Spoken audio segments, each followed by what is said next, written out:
공수처는 고위공직자범죄수사처의 줄임말로 3급 이상 고위공직자의 직무 관련 범죄에 대해 수사하고 기소하는 대한민국의 독립적인 수사기관입니다.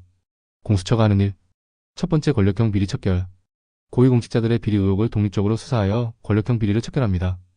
두 번째, 검찰권 남용 방지. 검찰의 독점적인 수사권을 분산하여 검찰권 남용을 방지하고 수사의 공정성을 높입니다. 세 번째, 국민 신뢰 회복. 공정하고 투명한 수사를 통해 국민의 정부에 대한 신뢰를 회복합니다. 공수처의 성적은 매우 초라합니다. 기소연권, 유죄연권이므로 대한민국의 고위공직자는 매우 청렴결백합니까? 공수처가 윤석열에게 체포영장을 발부했으나 집행하지 못했습니다. 이는 고위공직자 윤석열이 청렴결백하고 범죄자가 아니므로 집행하지 못하고 철수한 것입니까? 힘이 없는 일반 국민이라면 특공대를 내세워 영장을 집행했을 것입니다. 공수처가 공손하게 내란 범죄 수개의 명령을 처분받았다는 것은 기소연권, 유죄연권을 유지하려는 노력으로 보입니다. 경호처는 대한민국 대통령을 비롯한 주요 인사들의 신변 안전을 확보하고 국가 중요 시설을 보호하는 국가기관입니다. 윤석열은 말했습니다. 나는 사람에게 충성하지 않는다.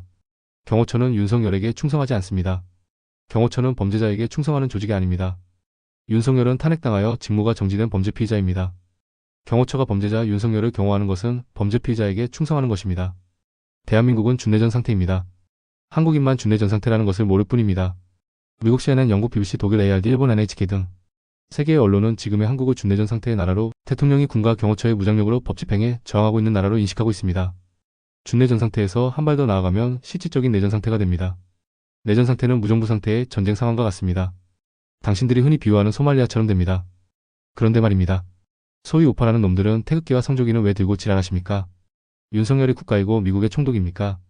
대한민국은 검찰 독재국가입니다. 윤석열과 검찰이 지배하는 검찰공화국입니다. 2024년 12월 3일 윤석열이 비상계엄을 선포합니다. 협력자는 군을 장악한 김영현과 협력자들입니다. 검찰은 팬데 굴려서 약자 위에 군림하는 세력입니다. 하지만 군대는 화력으로 모든 국민을 지배하는 세력입니다. 검찰과 국방부가 전쟁하면 누가 이길까요? 12월 3일 비상계엄이 성공했다면 김영현과 동업자들은 윤석열을 제거하고 군부 독재가 대한민국을 지배하는 대한민국이 되었을 것입니다. 12월 3일 비상계엄이 성공했다면 김영현과 동업자들은 윤석열을 제거하고 군부 독재가 대한민국을 지배하는 대한민국이 되었을 것입니다. 12월 3일 비상계엄이 성공했다면 김영현과 동업자들은 윤석열을 제거하고 군부 독재가 대한민국을 지배하는 대한민국이 되었을 것입니다.